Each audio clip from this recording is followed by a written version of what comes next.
Hi everyone, this is Nick, and we're going to be taking a look at the initial setup of the Gaggia Brera. Now, it's a fairly straightforward machine to get out of the box in brewing, but we'll be covering things like basic accessories, some tips and tricks to simplify the process, and getting your grinder dialed in. So, let's get into it.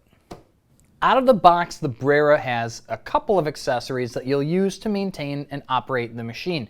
There is, of course, a manual, not pictured, but I trust you'll be able to identify that when you open the box. Now, these two accessories that we have here, we've got a tube of Gaggia's Brew Group lubricant. That's used simply to lubricate the mechanisms inside the brew group to keep them sliding properly, and the timing on that will vary based on use. Now, our other accessory is a scoop for your bypass doser. So the Brera does have the ability to brew using pre-ground coffee, and you do need to use a pre-measured amount of coffee for that to work properly, which is where our scoop comes in handy. So keep an eye on other videos where I talk about brewing with the Brera to learn how you would use this scoop to do that. But otherwise, that's all that you need to have out of the box.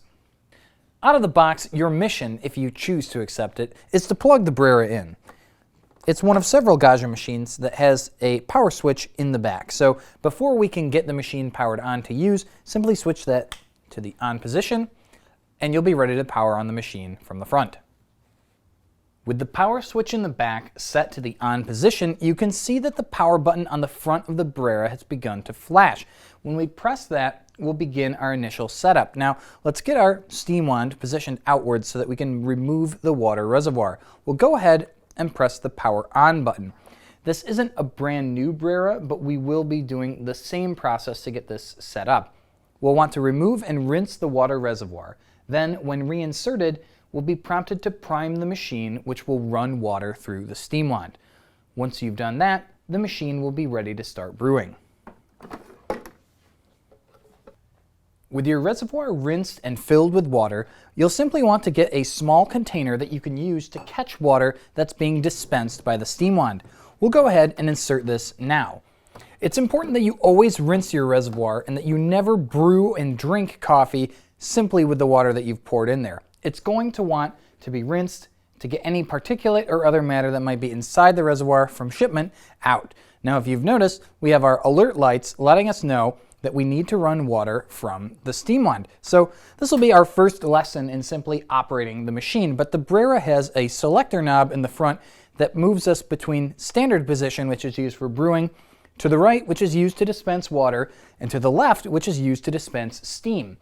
Because we have the cup icon, which corresponds with the hot water dispensing position, we'll simply turn the knob to the right to begin dispensing water to prime the machine.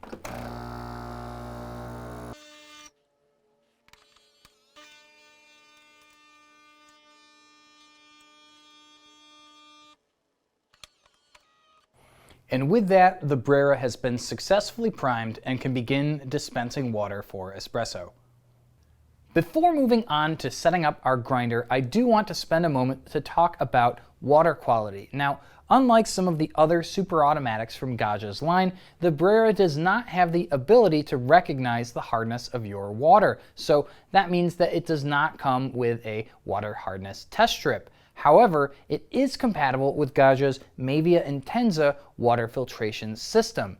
If you wind up installing one of these filters, it will protect the machine from limescale buildup and help improve the quality of your espresso. Now, the caveat there, though, is that because it doesn't recognize the presence of the filter either, you'll be filtering your water but still prompted at the same frequency to descale the machine. So if you do choose to purchase a Mavia Intenza water filter, you should request that your retailer or service center includes a Gaggia water hardness test strip. The filters themselves have a physical setting on the base that's used to set for your water hardness, and that's most easily set using the strips. But apart from that, you could also use simply a drinking water pitcher, which will be filtering for taste and then keeping up with the regular descaling that the machine prompts you to do.